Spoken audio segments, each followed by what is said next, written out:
Hey guys, it's Kristen. It is May 28th, 2023, and it is almost 3 p.m. So I told you guys I'd be back, do another video. This one's actually going to be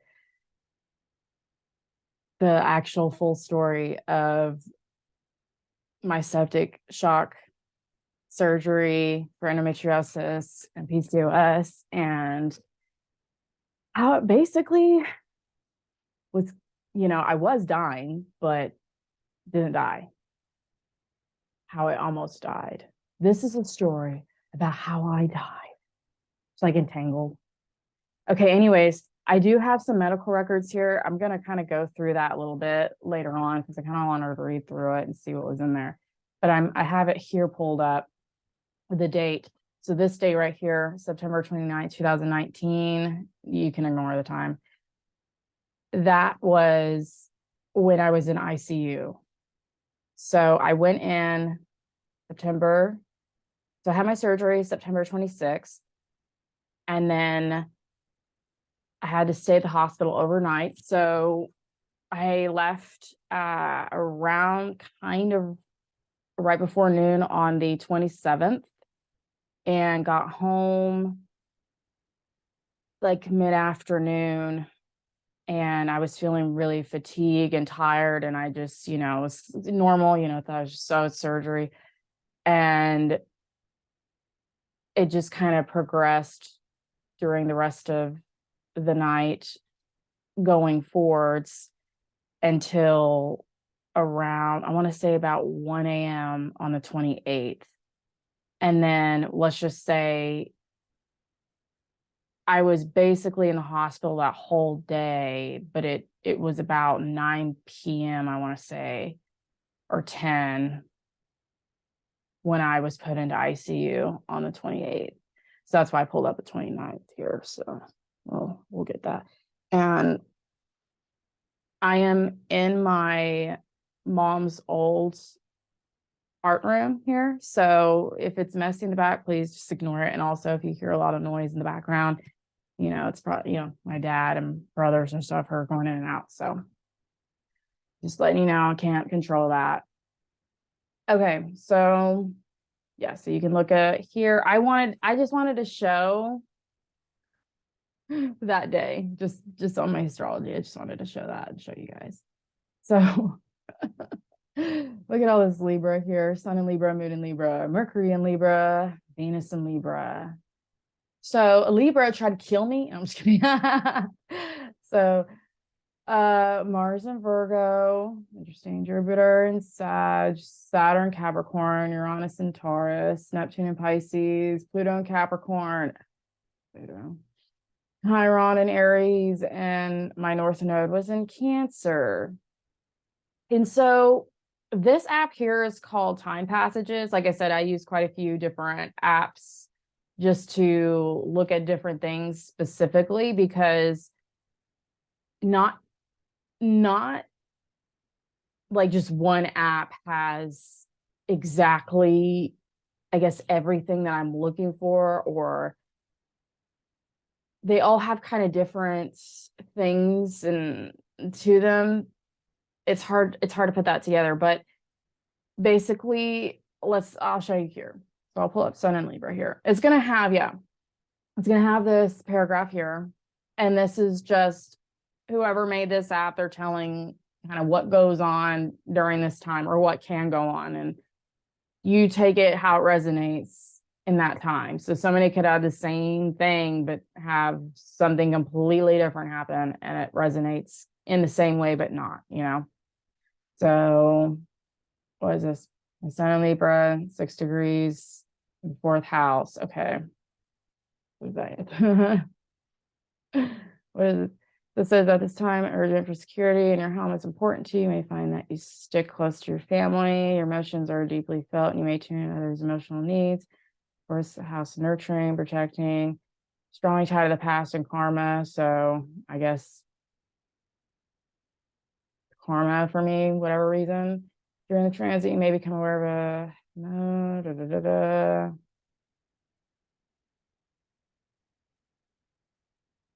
Okay, interesting. Okay, so then Let's go to Moon in Libra.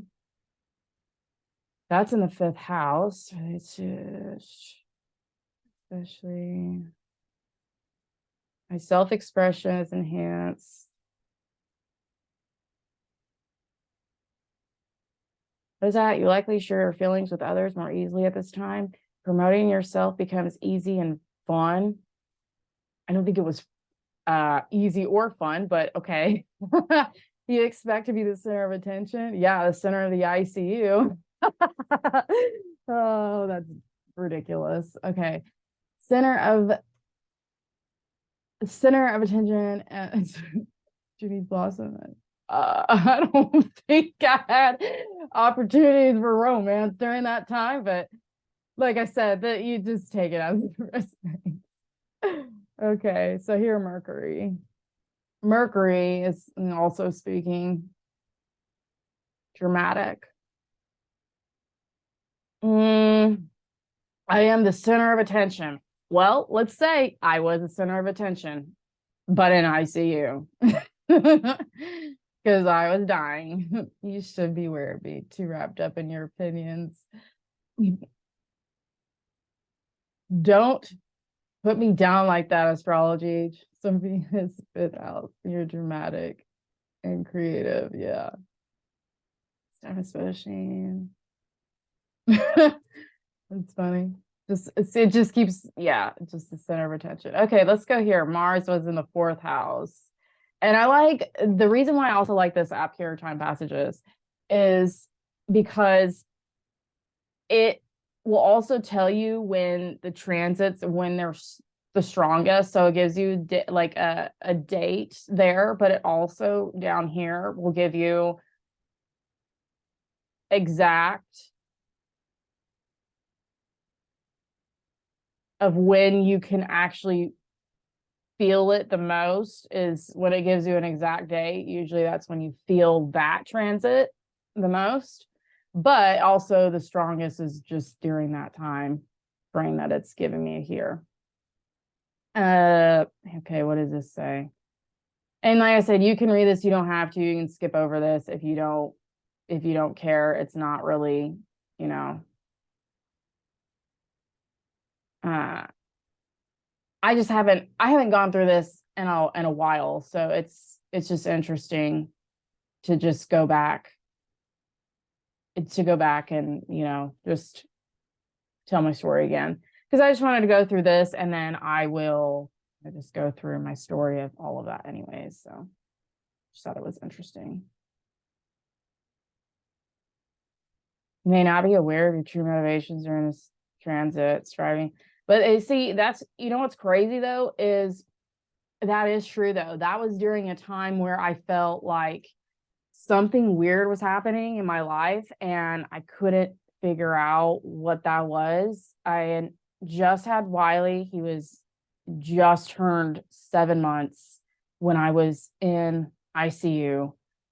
And that was kind of like when my spiritual awakening was happening. I would say I was having the dark night of the soul after my mom had died. And that was what I feel like, honestly, been having dark night of the soul for quite a few years now, since Pisces had to deal with Saturn in the 12th house. So that was not fun. Okay, so here we've got Jupiter and Sag with 6th house. So once again, it gives you, dates. And then you can look here.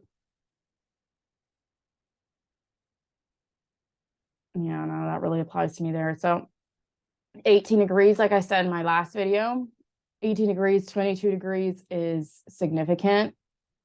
Well, in my life, it's significant. Usually whenever I have health problems, 22 degrees, 18 degrees is what I look for. Not only that, but the aspects between like Mars, Pluto, Hygeia, like I said, even Venus. So, yeah, and Jupiter too. Jupiter, depending on, and right here, Jupiter's in the 6th house. So Jupiter right here was telling me, you know, watch yourself. And if Jupiter is also in the 8th house, I think when my mom passed away, my Jupiter was in my 8th house. I'm not for sure on that one though. I know my Pluto was in the 8th house. It's in the fucking 8th house till 2030, I think. Okay, so let's see. My health is excellent. Yeah. Okay. Okay. But like I said, see, with the way that people do their different apps and stuff, you take it how it resonates. Just because this app says, "Oh, your health is excellent," like I said, your health could be very well excellent during that time, or it could be opposite, or it could not be. You know, it kind of just depends on your chart, and it depends. Yeah, that's what I tell people. It's you don't, you know, it's not like a one size fits all kind of thing. This time. This is true, and you know what's crazy as well is during that time, like I said, in 2018, I had just started dabbing into a little bit of spirituality, or like, you know, kind of different things. And I had stumbled onto like these binaural beats on YouTube, and like for your chakras, you know, open your chakras. And so I was just like, I was interested, and I was like, you know what? Like, why the hell not? You know, just see what happens. I did not go in with a, uh, you know, oh, whatever. You know, I didn't go in with a certain mindset. I just was like, you know what?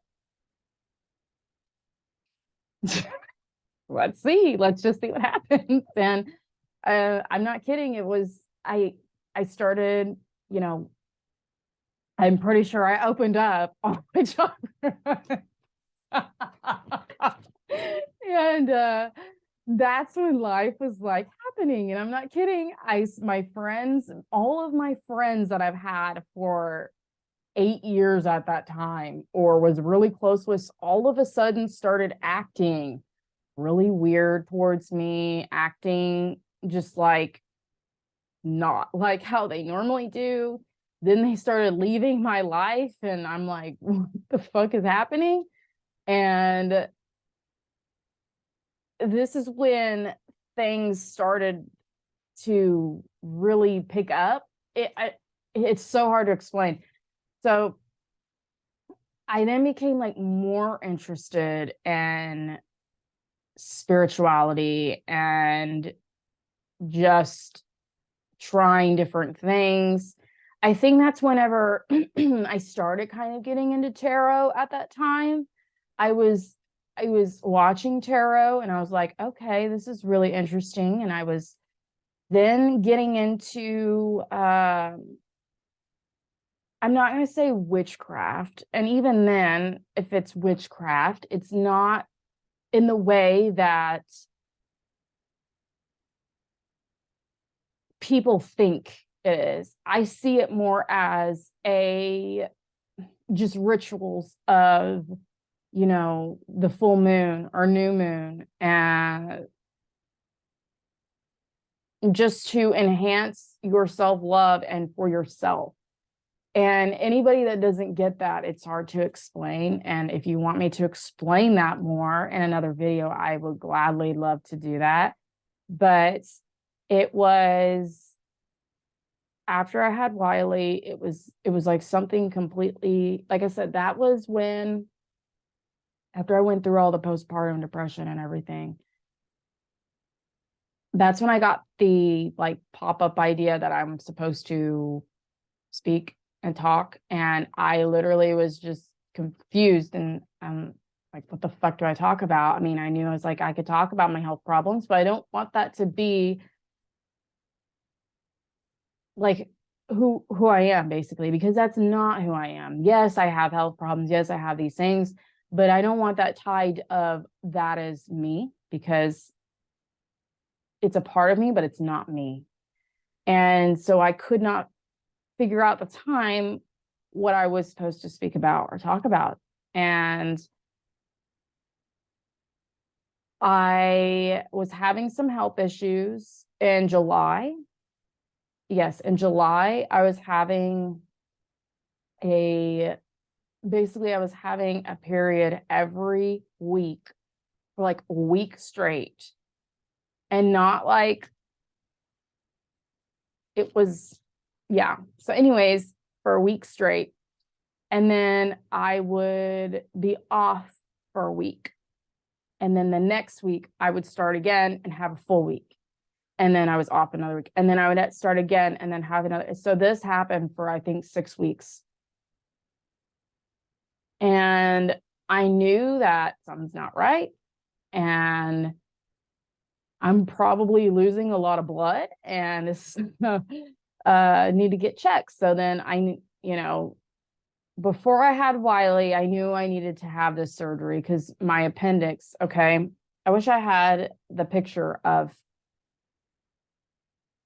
my appendix and all of that. But anyways, the endometriosis was eating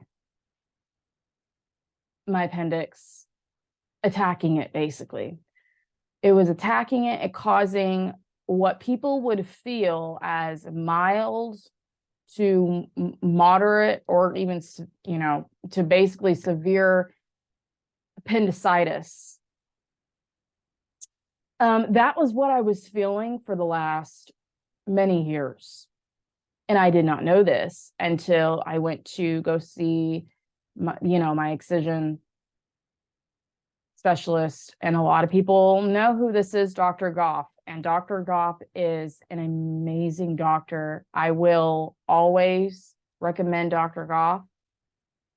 He is in Oklahoma City, and he does so many wonderful things. And he has been I've had two, but he was the first doctor that ever believed me and just cared. I'm telling you, he gave me his phone number. He gave me his phone number and said, text me or text me if you need me to call. But he said, anytime. And he said, if you have any questions or concerns or anything, he said, just text me. And I was completely just, what the fuck? Because no doctor has ever done that for me. Because most doctors, actually all of them, have been just trying to get me out of the door. Oh, here's your antibiotics. Psh, bye. And it's just, I knew something was wrong. I knew something was not okay, but it was always right off, And so we finally scheduled the surgery, got the surgery on the 26th. And what's funny is right here, when I just read this, says, you may feel new bursts of enthusiasm, particular vocation or calling at this time, branch out, become an important life path. What? Whatever. Okay, so that was when I was in ICU, that's when this video popped up on my YouTube. I've never seen this creator before. I've never seen any of their videos. I didn't even know who they were. And some people may not like this person. I don't really give a fuck. If you don't know who they are, that's great too. So his name is the Leo King, so David Palmer. And he does astrology. He's an astrologer, and he's a celebrity astrologer as well. And I know there was a lot of controversy after 2020 and all of that, but I don't even give a shit about that. I clicked on his video. I don't even remember what video it was. And all I remember was he made astrology seem so fucking interesting. And it was just something about him and the way that he just showed astrology. It made me interested. And so I kept watching other videos, and I got more and more interested. And I was like, you know what? I'm going to start looking into my chart. And I'm going to start seeing if I can find things about me, or see if things that I've been feeling about myself my whole life and even now is, if it's real, like if it's actually been right this whole time. And guess what? It was. So yeah. Okay, so here we go. And so, long story short, with just that was the moment when astrology, like, it just came in my life. I wasn't even looking for it. It just came in, like, during that time. So that's just crazy. So yeah. Okay. Anyways, so I had Saturn and Capricorn in my 7th house. Ooh. Ooh. Yeah. But that's whenever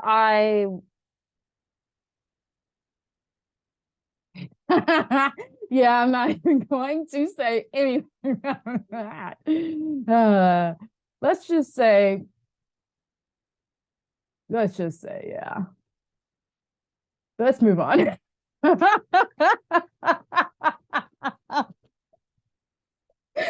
Okay. All right. Uranus and Taurus, 5 degrees in the 11th house. Like, what does this say? Oh, yeah. This one. Oh, I'm almost done with this one. It ends in April. Oh, I have something coming up on the November 1st this year? What is it? Okay, let me read this now.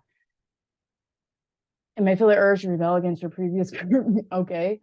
There will be transformation of goals and interaction with social community. Okay, you'll be more future. Yeah. Again, establish. Yeah.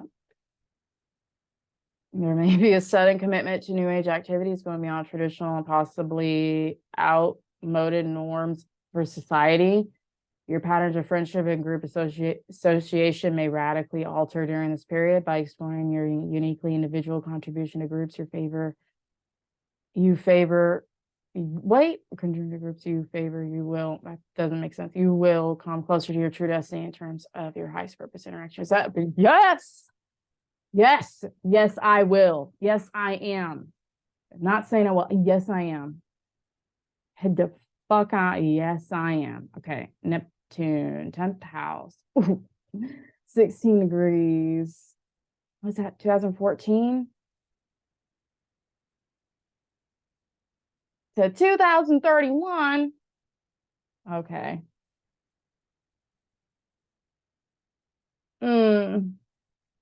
Confusion and greater spiritual awareness concerning career. Yeah. Yeah. You may have to give up outdated church ideals concerning your self-image or career goals. You may tend to give more than you receive in your employment. Yep. Or find yourself more successful. So, especially you may tend to avoid responsibility. I used to. The image that you have of parental may change. Yep, my mom died. You may branch out musical career. You know what's crazy too, whenever I just said musical career, is I'm not a bad singer. I'm not saying I'm great. Actually, I don't know. I could, maybe I could be. Like, maybe you get singing lessons and stuff, but I'm not. I'm like, I can sing decently, and I don't know why, but and it's also says musical, like I can play instruments too. I've also thought about bringing back really teaching myself how to play the flute so I can do some healing music with that. So I don't know why. I just also, I don't know. It's just, I've also had feelings of that too. And I don't know why, even with music, I'm like, what? Something with music. Okay, anyways, satisfy with ordinary job and began to seek some career with your real calling. Yes, because I kept, even though I was very good with healthcare and I enjoyed it, because like I said, I got my job through a friend of a friend, because one of my really good friends had a roommate that from like Washington. He didn't even know who she was. She just came down here and she like, yeah. And so I met her and she was working with this company and a neurologist. And she's like, hey, one day she's, hey, this company I'm working for is looking for someone to work for a pain doctor. And I'm like, okay. She's like, you don't have to have any experience, just go in, and see if you get it. And I'm like, okay. I do the interview and I'm thinking, because I'm the fourth person. So there's three other people that do the interview as well. So I'm thinking, I don't know if I'm going to get this, but I prayed on it and I was like, okay, if it's meant for me to have it, I'll get it. And I got the call and I was told that I got the job. And I was completely, I actually was shocked because I had been working really kind of off and on jobs. A lot of them would be like calling centers and yeah, I mean that's what it'd be, like calling centers. I've done some retail jobs, but the reason why I didn't do any like waitressing jobs was because, like I said, I had a back injury and so I couldn't stand up for long periods of time. So it was really hard for me to find jobs that suited me. And not only that, I didn't get treated badly or fairly. And I will say I was a little bit rebellious and could have maybe stepped back a little bit, but I didn't take disrespect or unfairness very great. I stood up for myself and I stood up for other people. And then it would be me not having a job. And so anyways, yeah, I just had trouble with jobs. And so I was just really surprised I got this job and I was excited because I'm like, wow, I can finally do something that's different. And that would actually be probably pretty fun. And so it was actually a really great job. I really loved it. I met great people and I still had an issue with someone there. I'm not even going to say who it was, but it's like every job that I had, there was always a woman who was a manager or supervisor, doesn't matter, but so gee, that just did not like me for whatever reason. For whatever reason, would just cause problems. And they would be the ones that would come at me. And like I said, I didn't take that. For a little bit, I would try to work with them. I would try to compromise. I would try to go, okay. And then if that wasn't working, I was done. I was going to stand up for myself. And I'm telling you, every single job that I've had, it's always been a woman who had some power trip that got me fired. or I would just leave because I just wasn't dealing with their shit anymore. So, and that was during the time, especially whenever I had septic shock, that I I was done. I was done with regular jobs. I tried them. I I was good at what I did because I did medical billing for what, 6 years, but I was in the medical field for 8 years, and I was good at what I did. I'm one of those people where you put me into something and I just get it. I just get it quickly, and then I'm put in the next place because they need someone else, but they know I can do it. And so they put me into something. I have no idea what I'm doing yet. And then I just get it. And then they put me in a different area. And then I just pick that up, you know? And I'm not saying that to boast or anything at all, because it's just, even for me, I'm like, how do I get all this shit? And there's some people that are just like, how do you know how to do that? And I'm just like, it just happens. You're telling me. So yeah, I was just done doing these kind of jobs because I was tired of how he's being treated in the matrix and the society of how this, you know, how jobs treat people in general. And I mean, that's what's happening right now with everybody. You know, they're tired of how jobs treat them and how, you know, they don't even want to give you a day off. They don't even like, you know, especially how I've been sick. And I can't even tell you about ADA, short-term disability, long-term disability. I could go into that. And I'm telling you, the moment that you put in for ADA with a job, especially if it's like a corporate or bigger job, doesn't matter. Just be prepared to not be liked, and be prepared to basically have a target on your back, because they, you know, they don't really want people. They say they're not discriminatory, that they, you know, oh, we'll take everybody in, but they don't. They don't want people that have health issues. They don't want to give people options to work when they can or how they can with health problems. They just don't even want you there at all, because they want a fucking robot. That's what they want. They want a fucking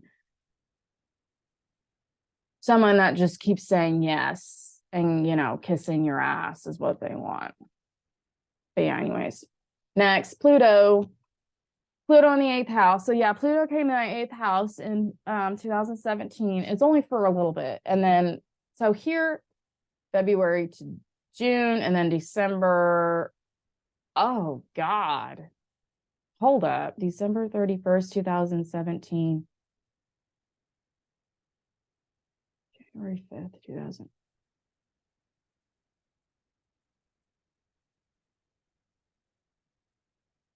Okay, so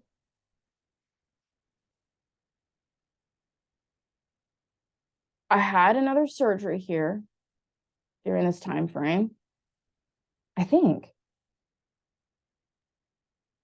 No, I didn't. No, I did not. Because I had it in August of 2017. So here, December 31st, in between this January, that's when I found out my mom had leukemia. What's going on here? September 10th, 2019. So yeah, that's when I had sepsis. In between that, sepsis. Oh, never mind. So it's all the way. Okay, yeah. So that's what I said. It's going all the way to motherfucking February 7th, 2031 for me. Pluto in the 8th house. Oh my God. That is not fun. That is not fucking fun at all.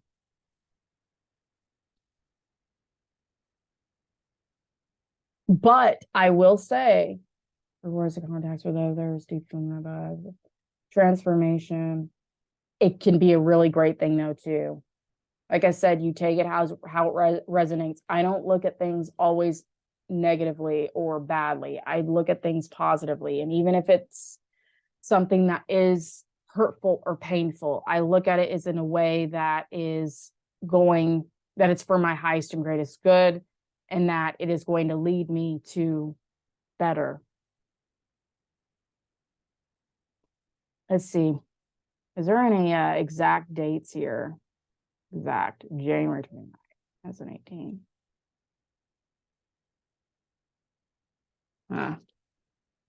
I think the January 29th, 2018 was whenever I was starting my spirituality shit.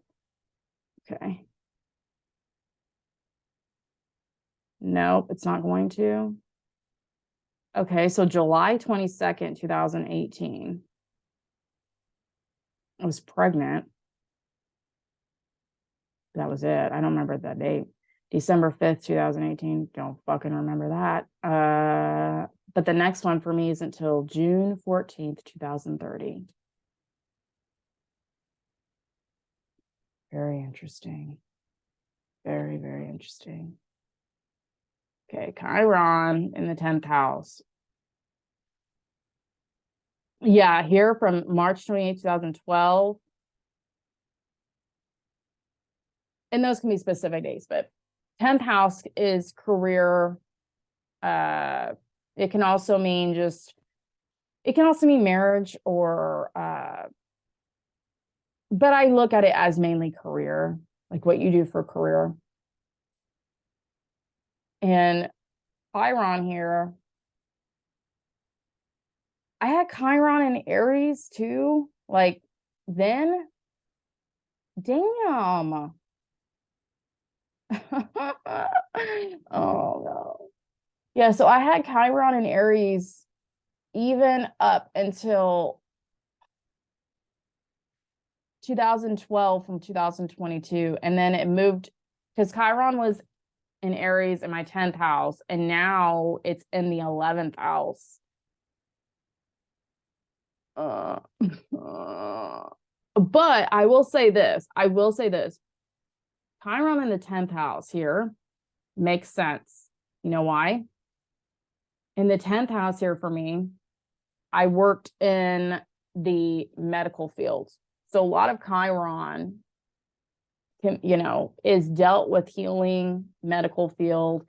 If you're dealing with like what I'm doing things for my spirituality, healing. I'm talking about health too. So Chiron, music, anything dealing with music too, Chiron.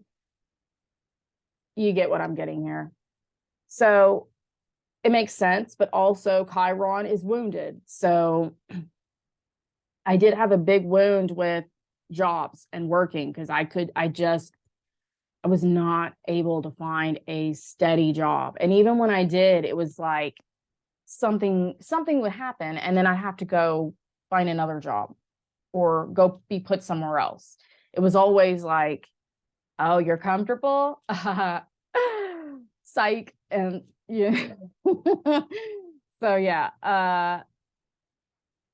And I will say from literally, I'm not kidding, March 28th, 2012, I started my first like not big job, but like my first adult job, which was working at MetLife. I was working at the calling center MetLife. I'm not even kidding. I think that's when it started.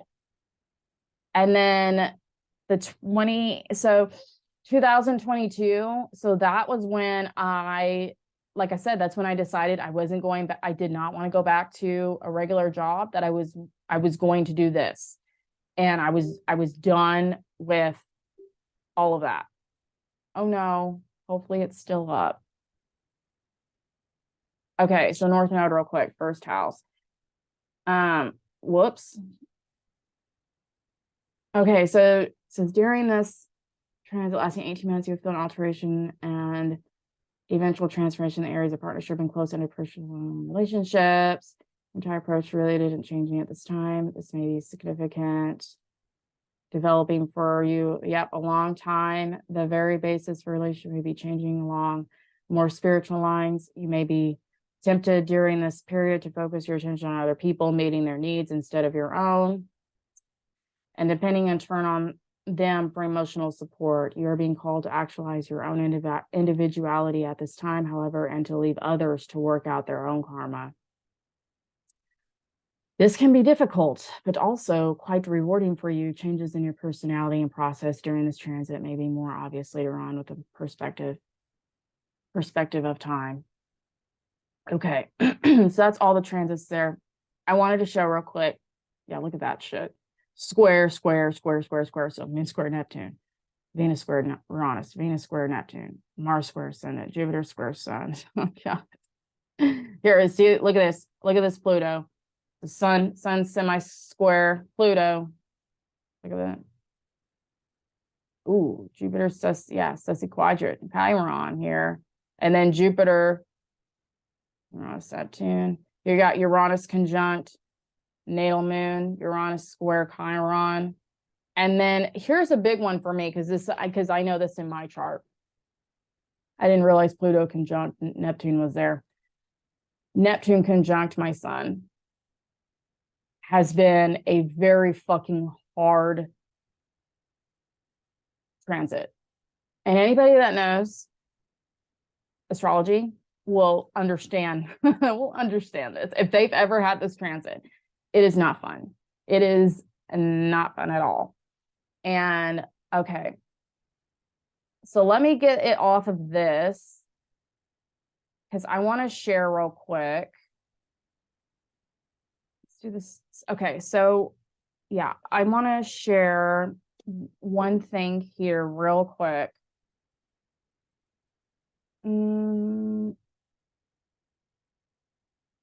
Okay, because I was looking at this because this is the Sun conjunct Neptune transit here.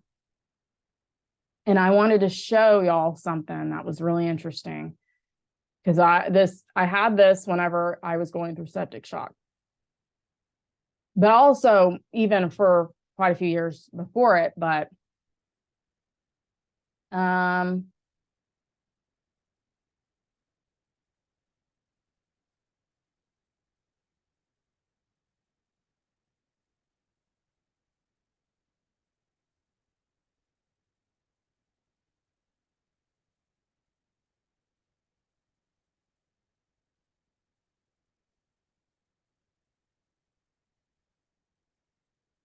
let's see.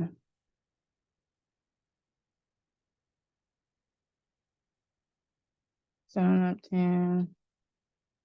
Pay attention to not get fooled by those with bad intentions. Yeah, that's another thing. Many misunderstandings and strange situations can appear in their life. So they should avoid doing something too serious and just visit museum or gallery. Okay. Consumption of alcohol and drugs is not suggested either because many may become even more confused than they are. Enjoy them as much as possible, but not forget to set some boundaries. Okay.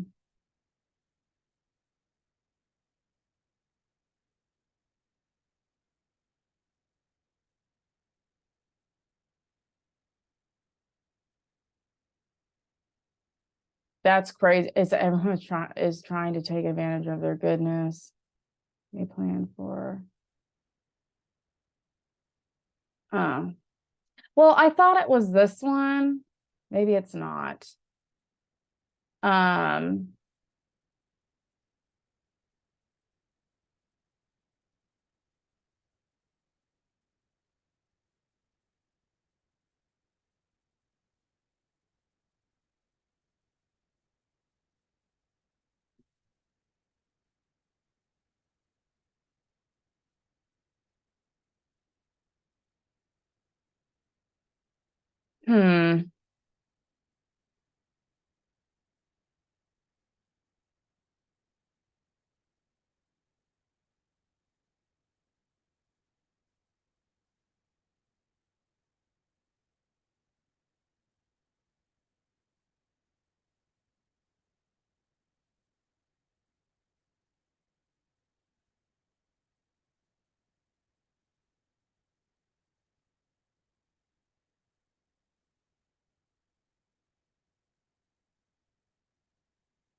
maybe it's not this one, but there is one. I guess I can't find it because I was trying to look for it the other day. But there is one online that I had read and saw, and it had talked about with like surgeries, there's if surgeries and paranoia, and that it can lead to unknown viruses or like undetected illnesses, or I can't even explain it. I can't remember exactly what it said, but it basically said how what was happening with mine was when I got diagnosed with sepsis or septic shock, they were trying to find a bacteria, couldn't find one. They were trying to look for something. They couldn't find it, but they knew it was septic shock, but they could not find what was causing it. And the letter I was reading online about Sun conjunct Neptune, and it was saying that during that time, especially with surgery or illnesses, like you get undetected. It's like undetected at that time. That's all I can say. I can't. It blew my mind. Basically, I was like, "What the fuck?" So yeah. Anyways, I just wanted to show that real quick. So just the astrology of that day, and I was in ICU up until all the way till October 5th. I got released October 5th, basically. So, and I only had like a certain amount of time to do my hair and makeup and all that. And I'm wearing my mom's shirt, I'm wearing my mom's Metallica shirt because I'm down. So yeah, excuse the mess because I didn't have time to get things ready. I woke up and because I had spent all last night and all up until morning, like, listening to music and having a few drinks with my dad and enjoying that time with my dad, and all of that. So, all right. Excuse me, geez. Okay, so with this video, this is kind of the last video I want to do, and it may not be the last in the future that I ever talk about sepsis or septic shock, but this is the last thing I wanted to tell my full story. I wanted to tell exactly what happened. And I know I've told bits and pieces a little bit, but I want to tell the full story. And I'm doing this because I feel, like I said, I feel like I'm in one, like my foot's in one door and there's another out. That I'm letting go of the old. I'm just letting go of the old. This is my last time I'm going to really talk about this because it's in the past. And yes, it's significant of what happened, but it's not only that. This is what led me to my journey to get here. So people may not understand when I say sepsis or septic shock, how serious that is. People can look at me and say, oh, well, you look good. You look fine. Oh, you're talking, you're laughing, you're doing this, you're not in your bed, or you're not. And this is why I sympathize and empathize and will always rally for people who deal with health problems and who battle with, it doesn't even matter what it is, chronic illnesses, chronic pain, chronic disease. There are just times in life, it doesn't matter how great you're working with yourself and how much healing you're doing and changing in your life, there are just times in life where we get handed things and that things happen. And nobody can tell someone where their pain is at or how much pain they're having. Just like with the pain scale, when you're asking a patient, hey, well, you know, can you tell me what your pain is today from 1 to 10? Their 9 could be a 5 to you, or a 20 to you, or it doesn't matter. It's because we're all different. We all handle pain differently, sickness differently, love differently, life differently. So just because you think that if you're watching this, that, oh, you think you know me, you don't. And you also, just because I'm explaining this, I will say, no one has any fucking clue just how much I fought to even be in this spot right now, and how sick I was. There's no way I can explain to you how sick and how much I pushed through, and because y'all didn't see it, and that's not the point. The point is I'm trying to get to people and understand is the same thing with what I deal with endometriosis and PCOS. There's women I know, and that's fine, is women will try to come, oh, well, I have stage 1, or oh, I have stage 5. It doesn't matter about the fucking stage.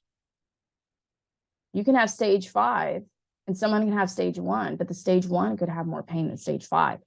So what I'm saying here is I'm fighting for all and equally, and to understand that if you don't deal with health problems, or you've only dealt with health problems for only a little bit or whatever, be so thankful. I mean, you are lucky. That's the other thing, is health is worth more than money. People see things in this fucking way of, the Matrix, but health is worth more than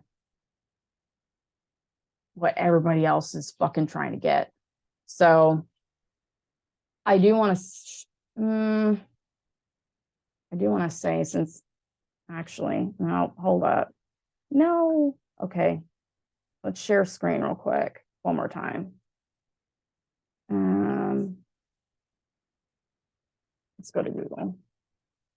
Let's do septic shock, or let's just do sepsis. Sepsis infection. What is sepsis? Okay, what are we seeing in sepsis? Life-threatening complication of an infection. Sepsis occurs when chemicals released in the bloodstream to fight an infection trigger inflammation throughout the body. This can cause a cascade of changes that damage multiple organ systems, leading them to fail, sometimes even resulting in death. Symptoms including fever, difficult breathing, low blood pressure, fast heart rate, mental confusion. Treatments include antibiotics and fluids. Let's see. I'm going to put in septic. I'm going to put in septic shock. Septic shock versus sepsis, maybe. Severe sepsis develops when the infection causes organ damage. Septic shock is the most severe form in which the infection causes low blood pressure, resulting in damage to multiple organs. That is a horrible picture. Can I get a different? Can this pull better? Can this pull up for me? Oh, okay, here we go. SIRS, sepsis. Okay, this is what I want people to understand here. there's sepsis, right? And you probably heard of people like getting sepsis, severe sepsis, and then there's septic shock. It's actually organ damage. You are dying. Like, I don't know how, if people understand, you are dying. Your body is dying. There is actually organ, like,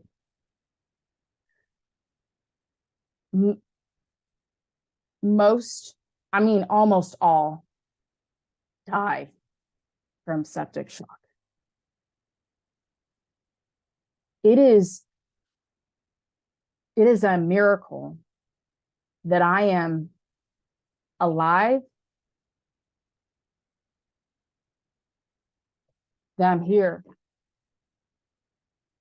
I don't think people understand all the way how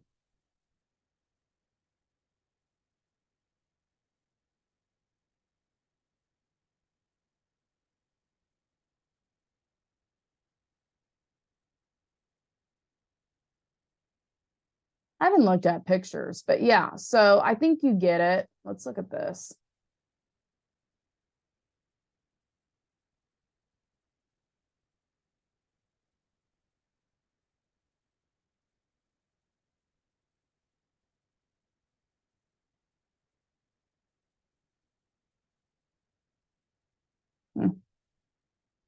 Okay. I wonder if it's going to say anything else.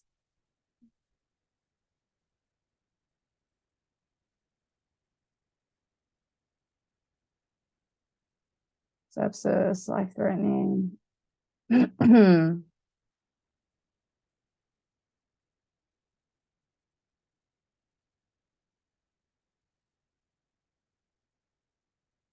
But yeah, I mean, it's a life-threatening condition. Most people die. I wonder if let's do death rates. Can I get death rates? What can it give me?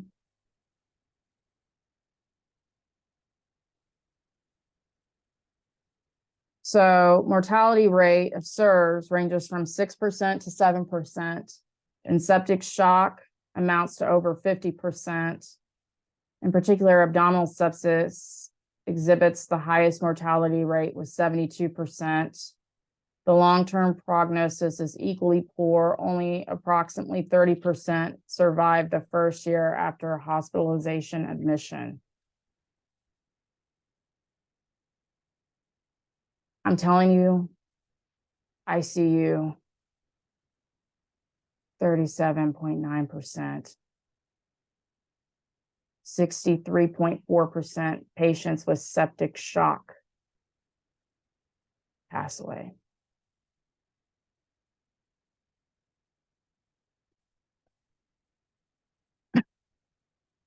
There's nothing else I can pull up to show you how serious that what I went through was. And I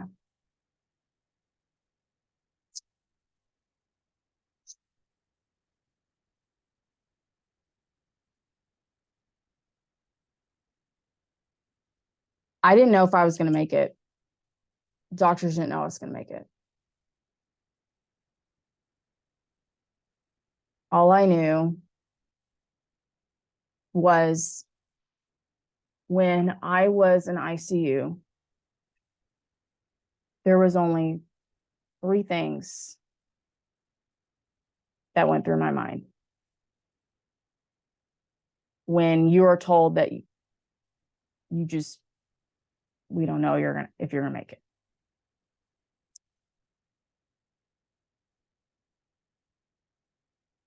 Three things I was only worried about was what's going to happen to my family,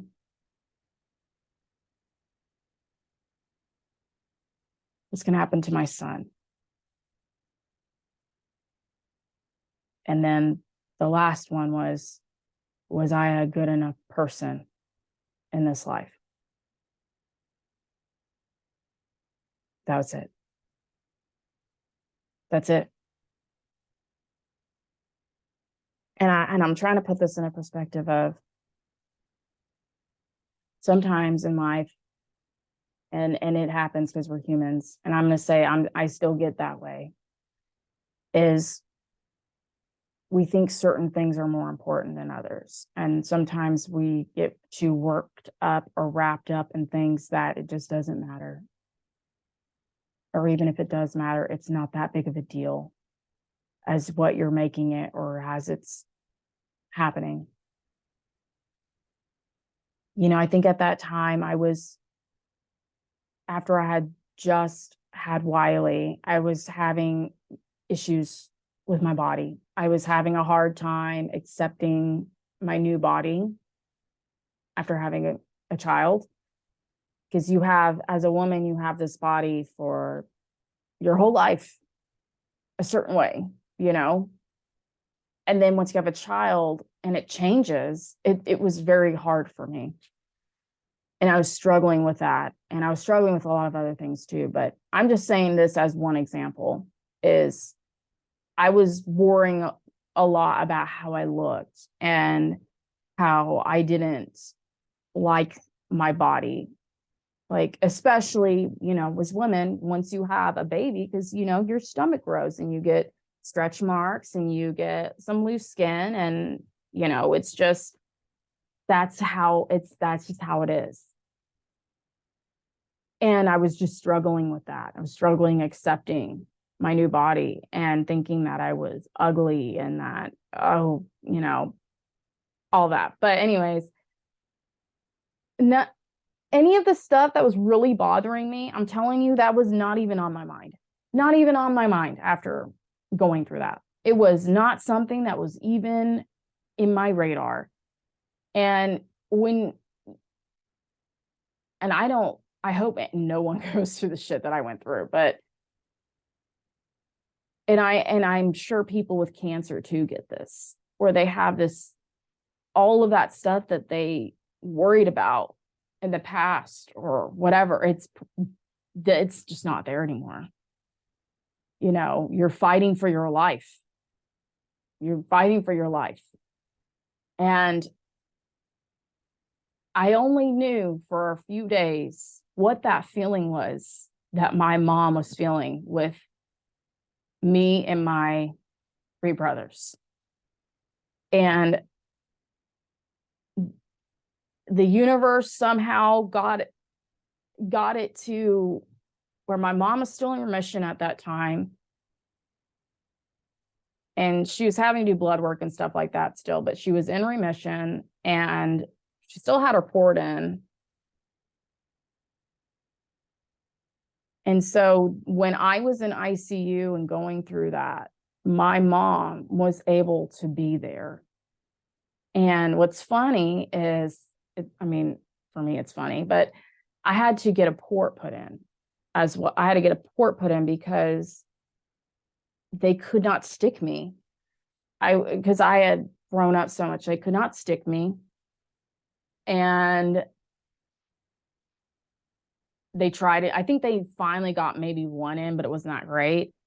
But they had a specialist come in to put in a port. And he tried 2 times and it didn't work. And they have to have the screen, like they look at the screen and they will literally watch because it's like this close to your heart. Just be like this close to your heart. Because it goes here, there.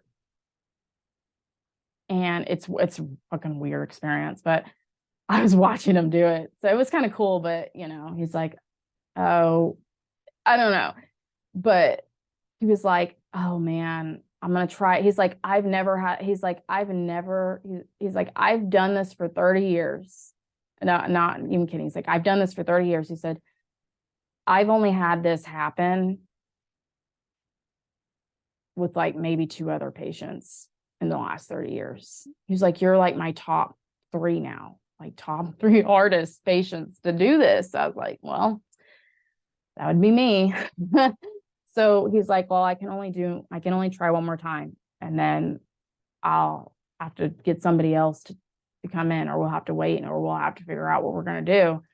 And luckily they got it in the third time, but it was really crazy how, I get a port put in and my mom's there with me, and she's got a port in at that time. So it was like, oh my God, we're twins. But yeah, so only for a few days did I understand a little bit of what my mom is probably feeling when she's fighting for her life and not knowing if she's going to live or not. And knowing that you have children, which I only had Wiley, but he was 7 months old, just that feeling that I can't describe it, but it's just a feeling of you're going to fight. You're going to fight because you have people here that you're fighting for. And also I was fighting because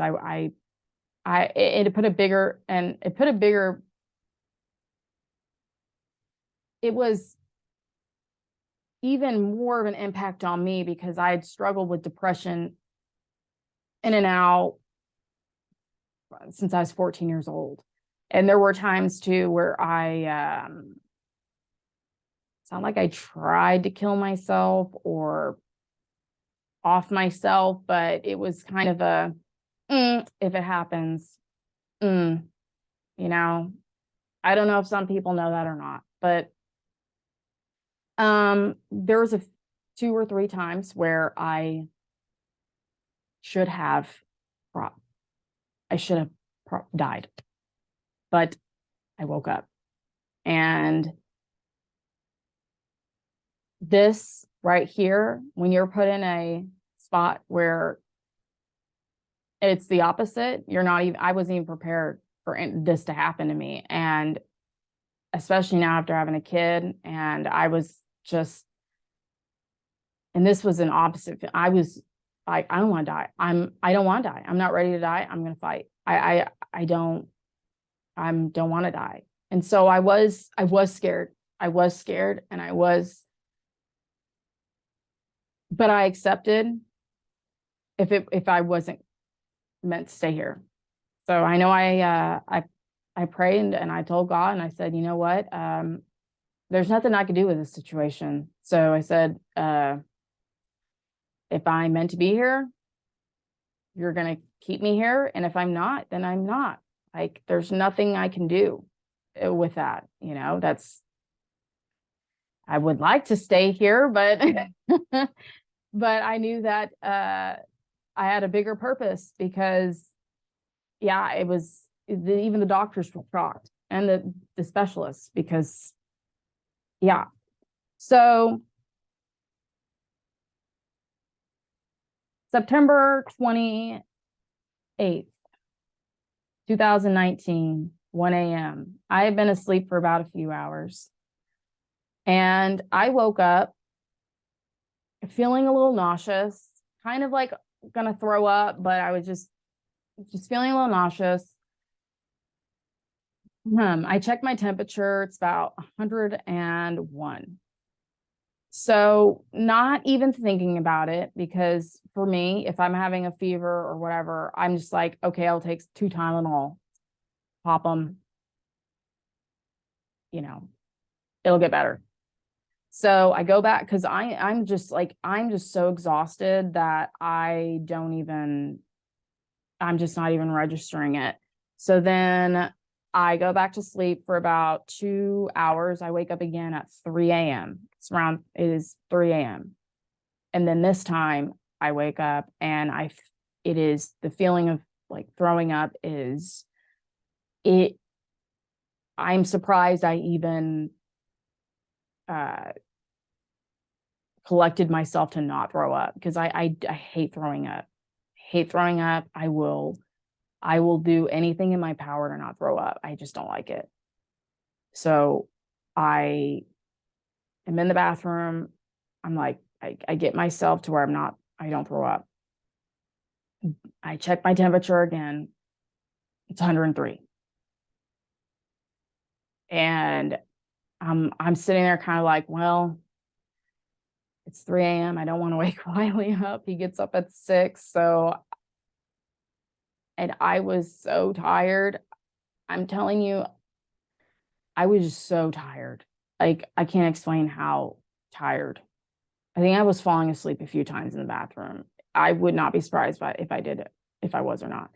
And then before I went back to bed, I was doing something weird.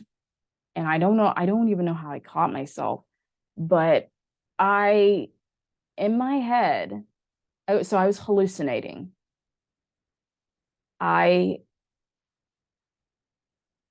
was thinking I was picking up clothes to do laundry. So I was like picking up clothes. And I don't know how long I was doing this for, or if I was hallucinating more than this. I don't know. But all I know is I snapped out of it and I was like, what am I doing? Like, I just was confused. So then you would think, oh, I probably should, go to the hospital. But no. So I went back to sleep. And then I wake up around like 5:45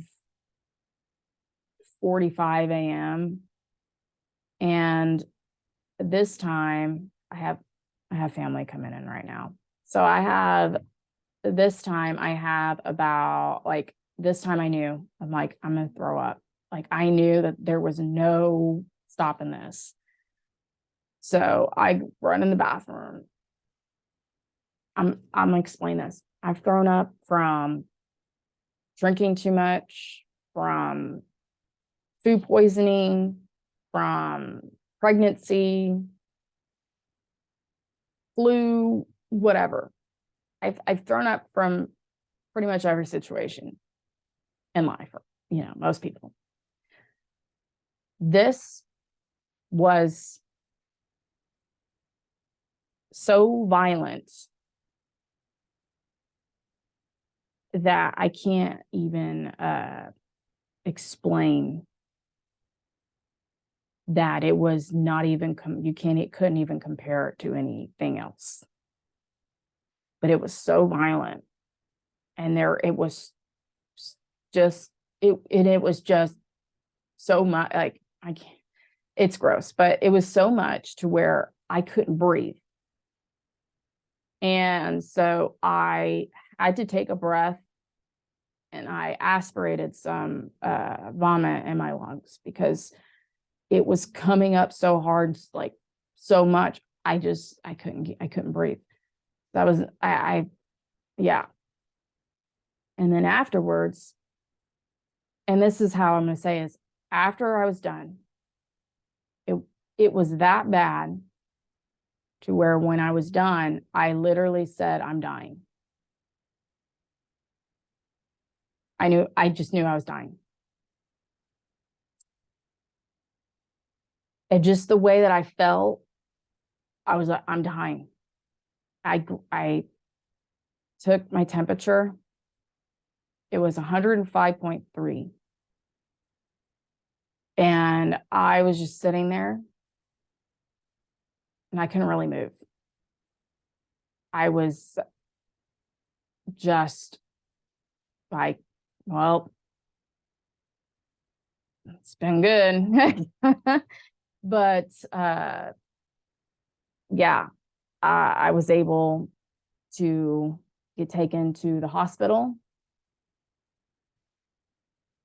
And I chose to go to the hospital that my mom got diagnosed with acute myeloid leukemia. And I chose not to go to the hospital that was closer to me because I just had a feeling. I was like, that one's not where I need to go. I need to go there. And so I went to Hillcrest South. So I'm going to read what they put when I came in.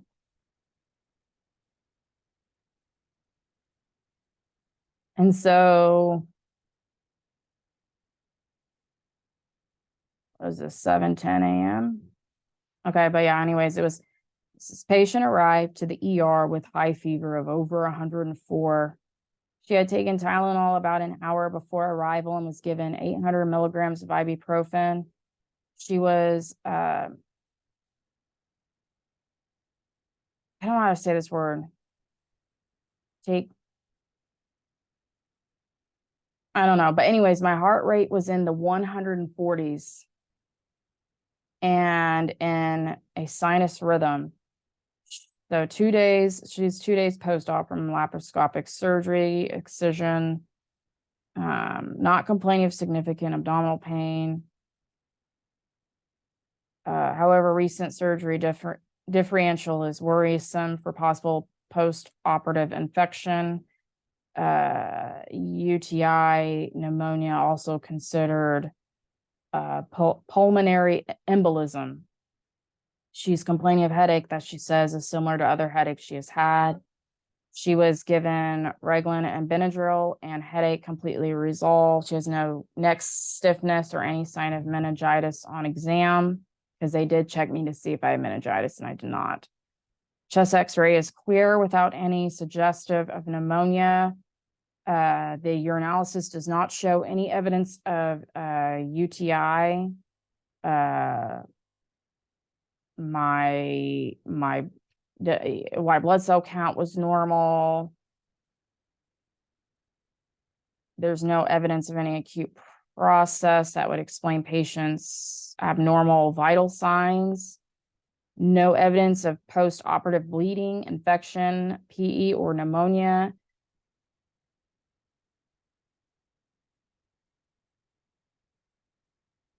So I had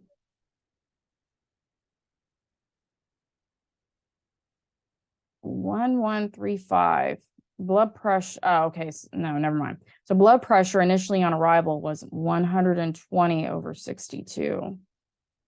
Now it is 87/33. People don't understand 87.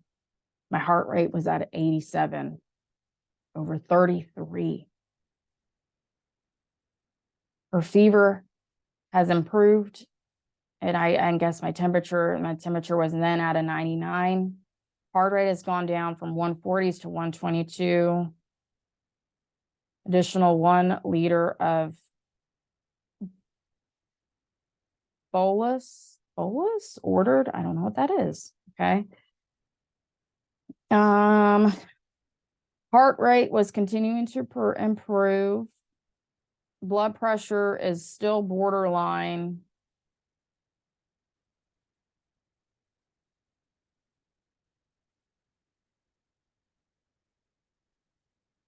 They did try to do a lumbar puncture as the only way to rule out definite meningitis, but they decided not to.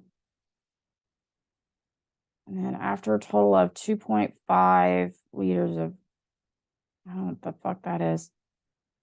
So my heart rate is still 113 and BP is 95 over 40. Discuss case with hospitals and will admit ICU because of my abnormal vital signs. Although there has been no source of bacterial infection found on her rather extensive workup today, I feel like with the concern for occult sepsis, it would be in her best interest to go ahead and give her empiric Rosfin. I don't know. It's some kind of antibiotic, but that was just my first day there.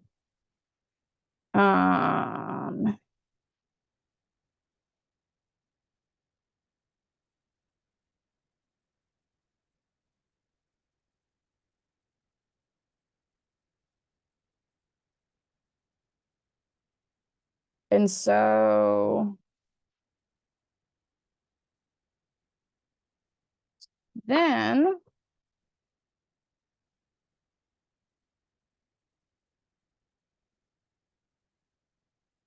she appears ill. Yeah, well,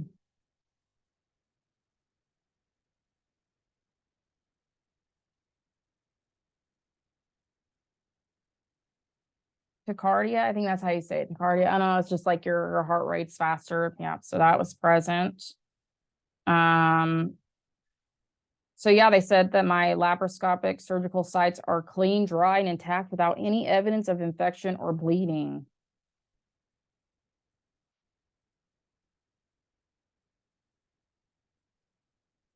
And at this time, they said my mood was normal.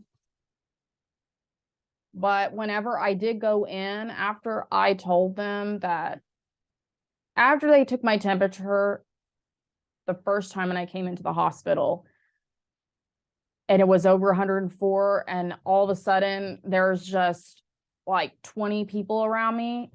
It was when I finally was like, okay, I'm good. I'm gonna be taken care of.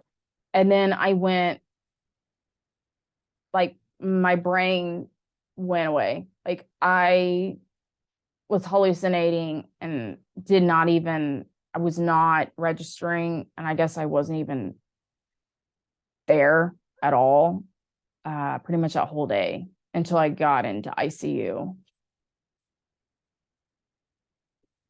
Like, I couldn't even get up out of bed. They had to put a catheter in. I didn't even know this. I swear, like, I didn't know I had a catheter in, and I thought I was getting up and going to the bathroom myself, in and out. No. For some reason, my brain was telling me, or maybe it was doing that to not have me freak out. But yeah, I was not getting up and going to the bathroom on my own. I was in bed, they had a catheter in, and I was out of it. I did not know this until afterwards. So that was another thing. Which is crazy. It's just crazy. Let's see.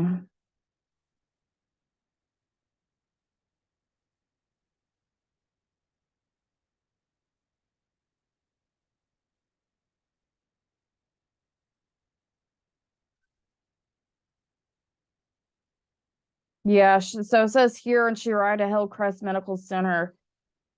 She was found to be significantly febrile. Is that how you say it? Febrile? I don't know how to say the fucking word. Febrile, with a fever of 104. Heart rate was 141.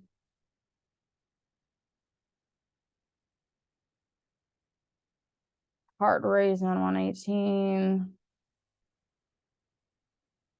Blood pressure running anywhere from 87 to 95.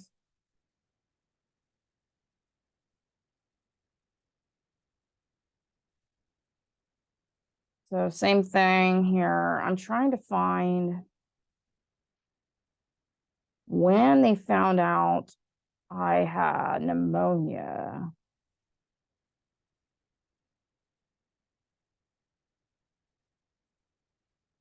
Because that was the 29th, right? So yeah, that was just the first night there. Here we go. I haven't really gone through these health records. I'm just interested to see what they say. Let's see. They did have to also get me a what do they call, like, a disease specialist to come in.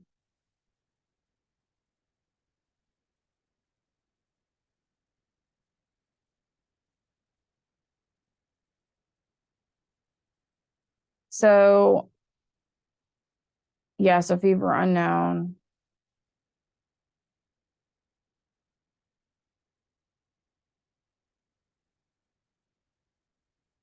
I'm just trying to figure out whenever I was diagnosed with my pneumonia here. But I don't know if it's going to tell. Oh, here we go. It was the next day, so September 30th. And then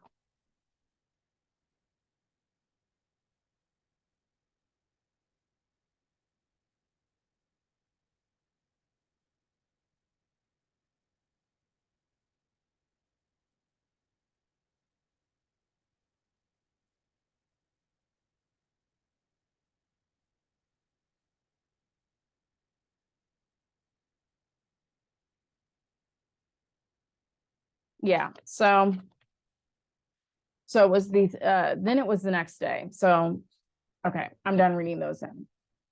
Sorry, I just wanted to see if there was anything else in there that I wanted to add. So, yeah, so now I'm in ICU. It's the 29th. And so, yeah, they put that PICC line in me. And then in the next day, so the 30th, they're doing another CT scan just to go through and see what's happening. And then they tell me, oh, you have pneumonia in your left lung. Okay. It was just progressing. Things were kind of like, okay, well, that's not good, but it's also, I'm sick. I'm in ICU. So it was kind of they thought that was going to happen anyways. So, then the next day, I've got pneumonia in my right lung. So that would be on the 1st, right? Or 31st, either way. I've got pneumonia in my both lungs. And they do get worse. And at one point, they did have a girl come in that, looks at your heart to check your heart, almost like a ultrasound. So I had that done, and it was like, I felt so bad for her, but also for me, because I was waking up with with a high fever, like every morning around like 4 a.m. or 6 a.m., somewhere around that time. And she came in pretty early. I think it was 6 or 5. I don't know. It was pretty early. And I wake up and I am just burning up. I'm just like sweating and burning up, and obviously I have a fever. And they were keeping me too, because I was still having fever. Like, I was still having fevers. And she had to it was painful because she had to put this, I forgot what, certain stuff. And it was like cold because my body was so hot. But then it was like, when you're having fevers, your body is a little bit more like tense and like painful. So it's like you feel pain a lot more. So it was really uncomfortable. And thank God everything looked good with that. And they were just pumping me with antibiotics, like major. And I woke up one day, I want to say this was the 2nd of, it was the 2nd of October. And I'm like having just this pain in my ribs. And I'm like, I tell the nurse, I'm having pain. It was like right here. Like, I'm just having a lot of pain. And they're like, oh, we'll do another CT scan. And then they do the CT scan, they come back and they're like, well, you've got fluid in your lung. And it's a significant amount of fluid in your lung. That's why you're feeling pain. They said, so we're going to stop the antibiotics for the rest of like the day, because it was like the afternoon. So they're like, for the rest of tonight. And they said, if it's not better by tomorrow morning, then they have to take like this tube and actually go in like my rib and into my lung and get the fluid out.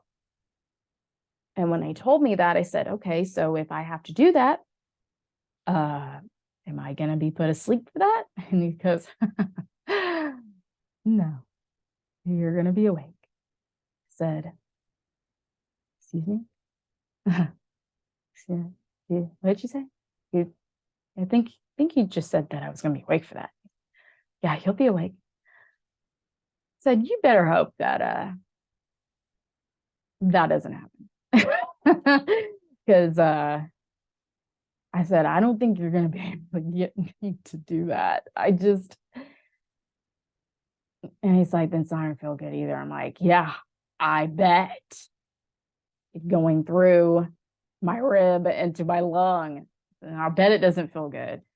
But thank God, the next morning, good. It was good enough to where I didn't have to do that. So the disease specialist still was kind of like, well, we're just going to do this medication because it's working, and we're going to continue to keep doing this until things get better, because things were still not progressing for me. They were slowly, but it still was like kind of going down. And they're like, you're not going home anytime soon. And I'm just sitting there bawling because I'm bored. Two, I don't like being in the hospital. I don't think anybody does. But I was just like, I was over it. I was like, I need to see my son. I need to be with him. And I was just, I was done. So they're like, well, unless you make like a significant improvement, you're not going home. And I don't know what, but universe, God, whatever you believe in, somehow it just significantly was getting better.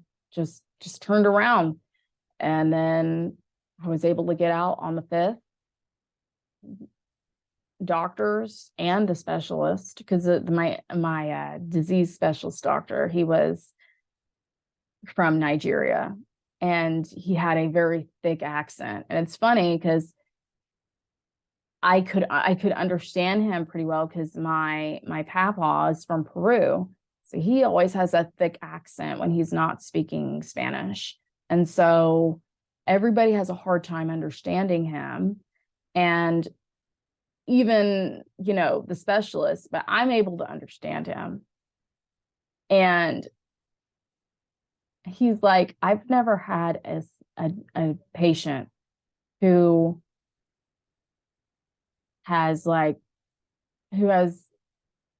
argued with me or who, has like,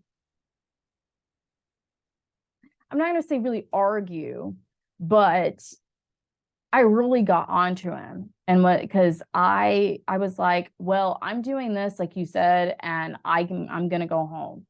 And he was like, well, we still want to wait another day and this and that. And I was like, but you said this and that. And I was really like on him. He's like, I've never had a patient. Like, I was like, well, that's just how I am.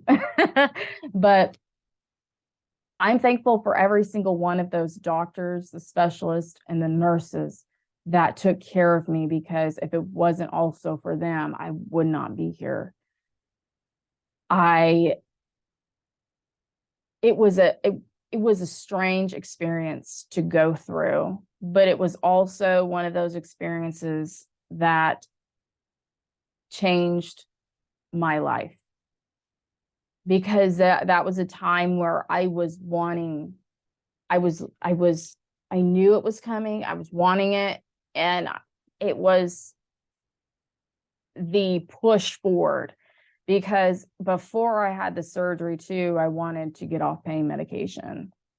I knew that it was my time to do that. I could feel it. I just knew, but I just knew now, after having septic shock, it was going to be a little bit harder. It wasn't going to be as quick as what I wanted it to be, which is, things happen. So I was like, I knew I had to take it slow. And also, though, because of that, it made me fight even harder for it, and harder for better things for myself. I got out of the hospital and I was really sick for a while, for 2 years straight.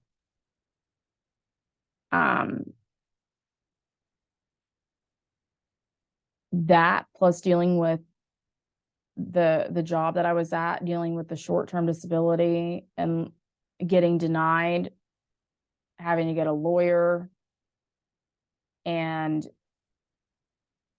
fighting all of that, which that was also the time I was going through my Saturn in return, by the way. But that, all of that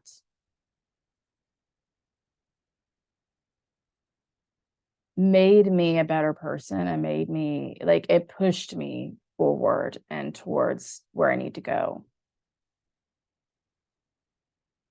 And I'm thankful for the people that showed up and was there, even to visit for just a little bit when I was in the hospital. And I will say that that was also one of the hardest times of my life too, was going through that and not having the help that I needed either. My mom was still sick. Even though she was in remission, she was still really sick. She could not help me with Wiley. And when I say I rarely had help, I rarely had help. And I have a hard time asking for help.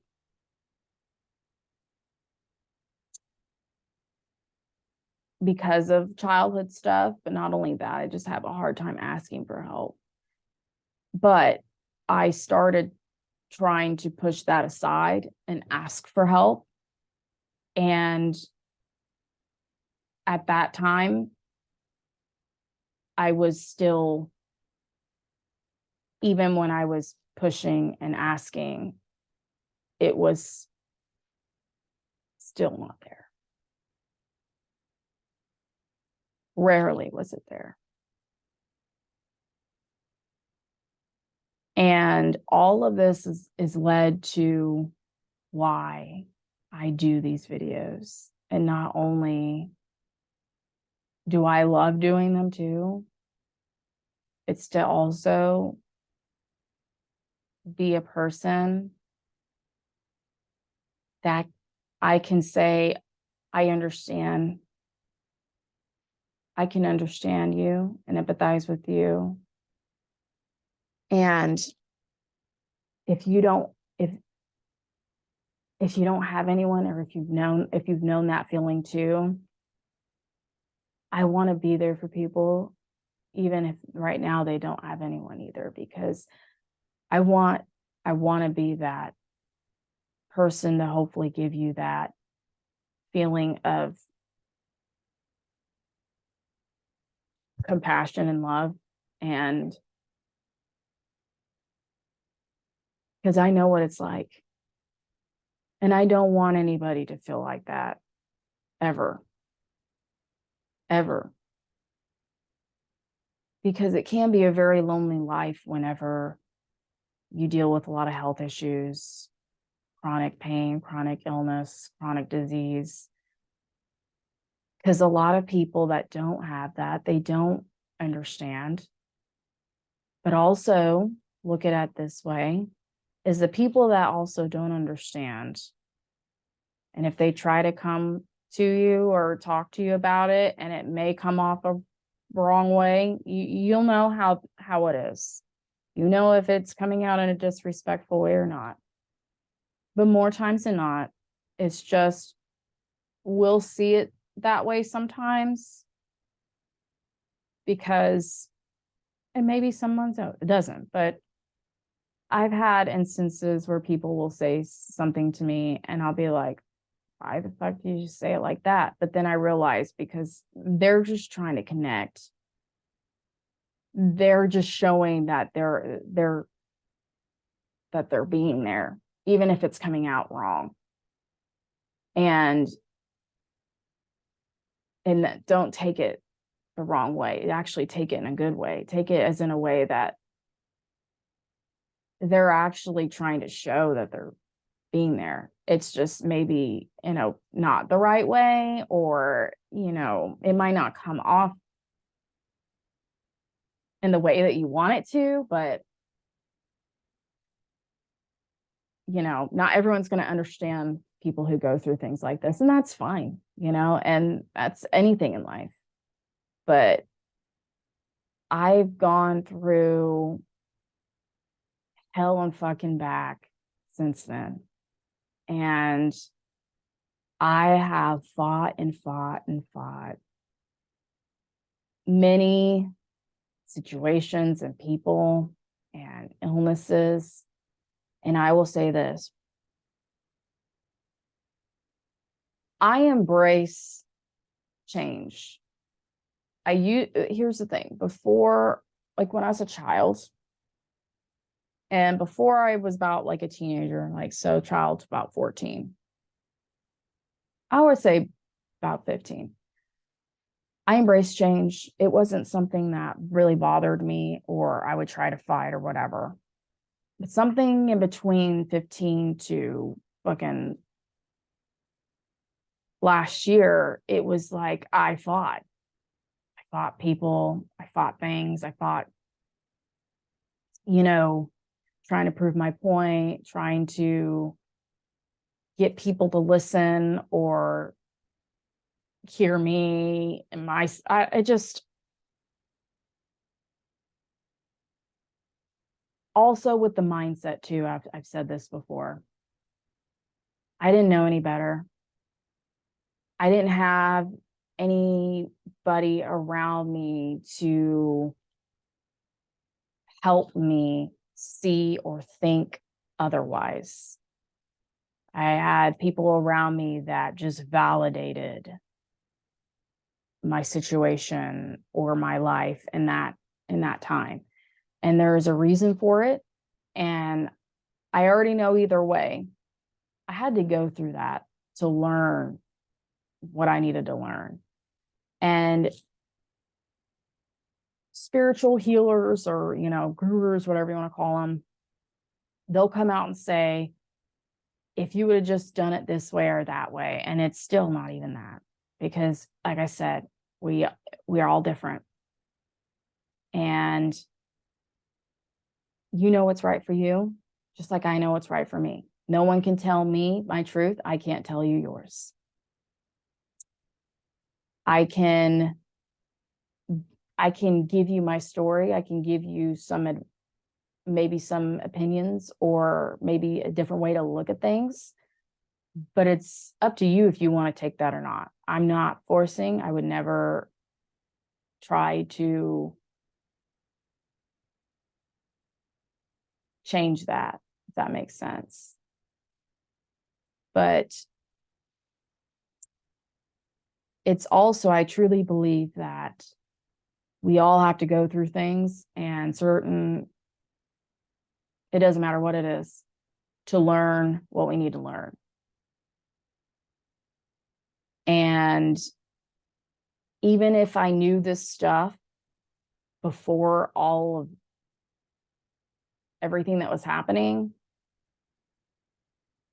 I wouldn't be where I'm at. And I wouldn't have the knowledge or the wisdom to give out. So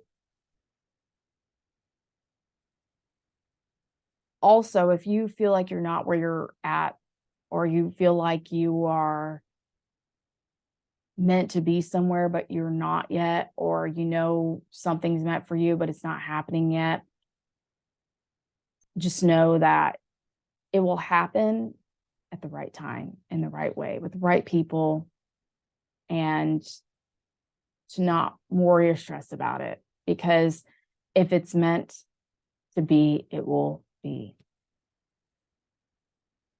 And it's because also with social media, we get so busy looking at what other people have or what they show off that we get trapped in that. And we also may look at someone and say, oh my God, look at what they have and look where they're doing and this and that. But you have no idea what they're going through in their life or what they've gone through to be there. So I'm saying all of this because this has all kind of been something I've learned, though.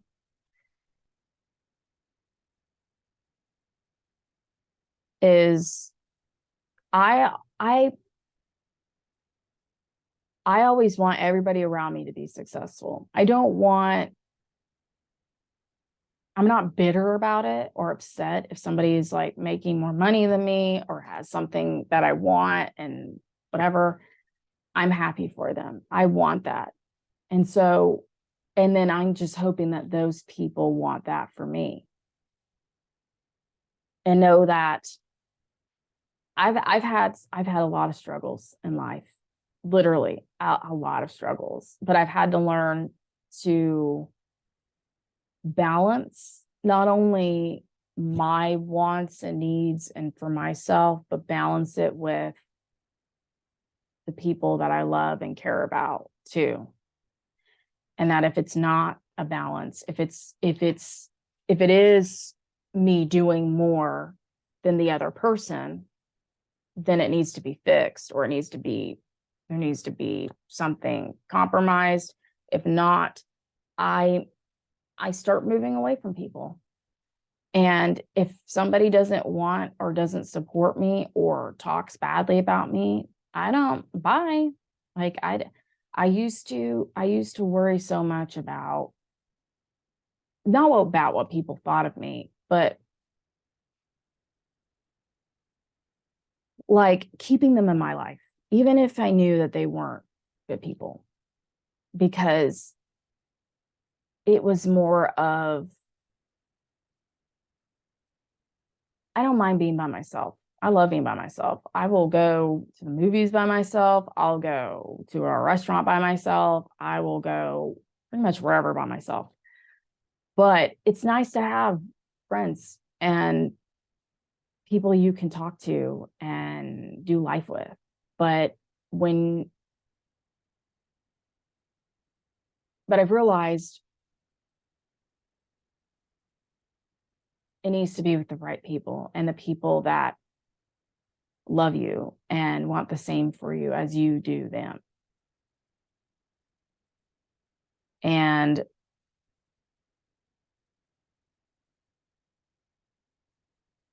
yeah, that's my story of having septic shock and double pneumonia, and here I am.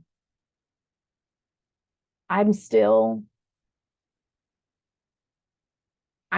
so fucking grateful to be where I'm at today.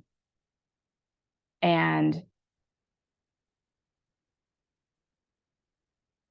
even though I'm grateful for everything, even the bad things that have happened in my life, because it's made me who I am. I'm just so grateful. And I'm hoping that you guys will look at things in a different way, but in a better way. I used to look at things more of in a what I don't have or what's not happening. But when I started looking at things of what is happening and what I do have and what's has happened, my life has just been a lot better. And it's been, you know, just be grateful for the things that you have. And I am, yes, there are things that I am pushing for, because that's what's going to happen for me. But in this moment, I'm present and I am literally thankful and so grateful for everyone that's in my life, everything I have. and all the friends and people in the future that will be in my life. I mean, I'm grateful for that. And I'm excited for that. And I'm excited for life in general. So I lived through a traumatic and dark time, especially going through all of that. Well, you know, even though my mom was in remission, I ended up getting PTSD for a little bit from that, just like nightmares. But I got over that. And, you know, things get better. Things get better. Things don't stay the same. And so I've gone through all of these things in the last, I don't fucking know how long, years and years. But things get better. They don't stay the same. So know that if you're going through a hard time right now, just know that it doesn't last. And that it does get better. To take care of yourself and love yourself. Don't be hard on yourself. Because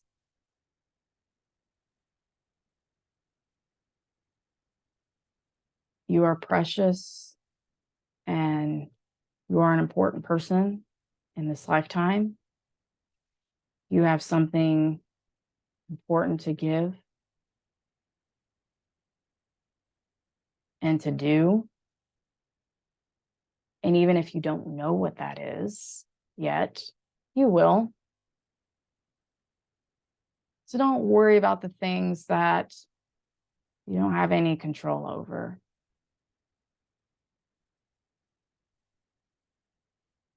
It's actually more fun when you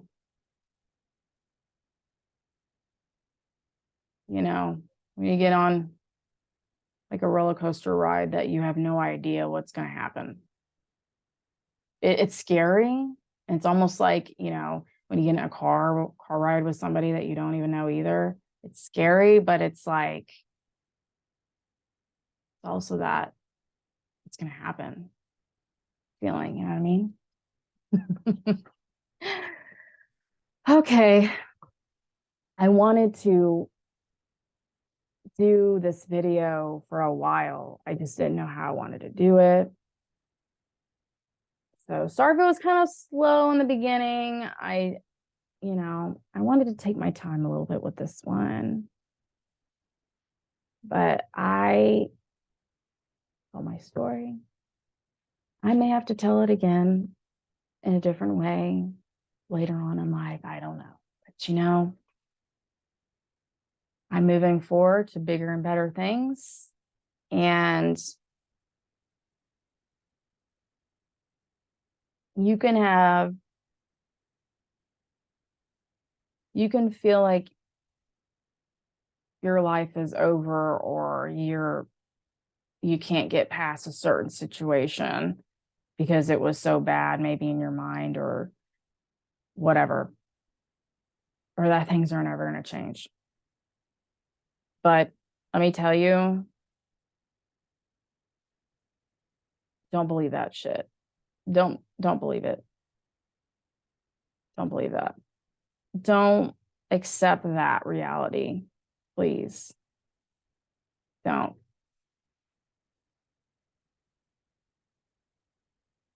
So I thank you guys if you've watched this whole thing, or even half of it, or whatever. Doesn't matter to me. But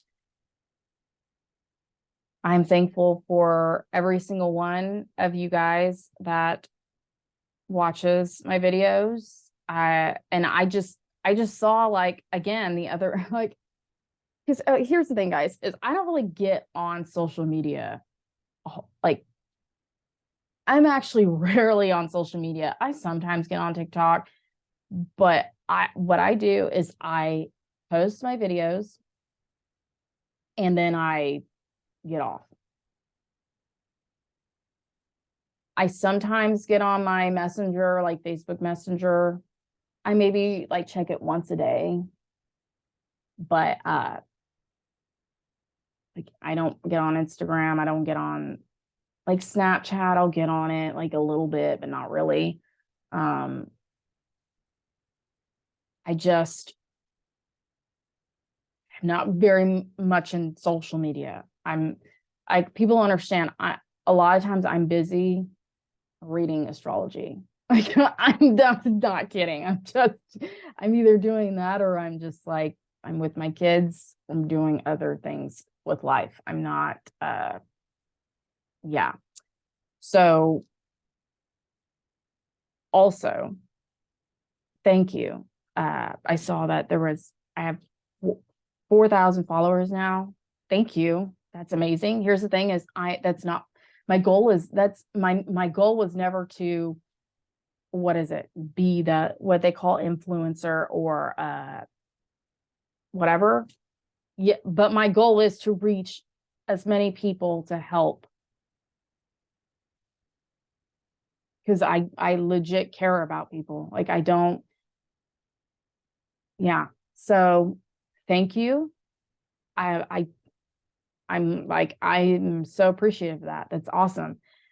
Also, I will say this once. If I don't know you like personally, like please please don't like call my messenger, or unless I give you my phone number or like or respond back to you with a message of and talking to you back and forth, just please like be thoughtful and respectful of that, please. um yeah, what can I say about that? So like I said, I understand, like I know sometimes like whenever I write to people, I may like be too blunt or open and honest, and it may come off fucking weird, and or just that whatever. But here's the thing, I don't give a fuck because that's just me. Uh so I get it with people. That's fine. But just don't be like, I don't know the word, uh aggressive in a way. Like it's okay to send me a message, but sending multiple, or like really weird stuff, it's just be cool. Okay. Like just tone it down a little bit. But yeah, no, thank you so much. If you are wanting to reach out, like I said, you can reach out. If you need someone to talk to, you're going through something, I'm here for you.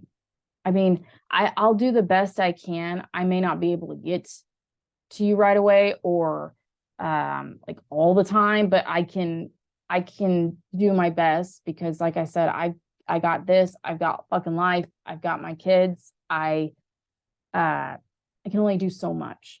So just just know that if you need someone to talk to, I'm here for you. I'm here for people.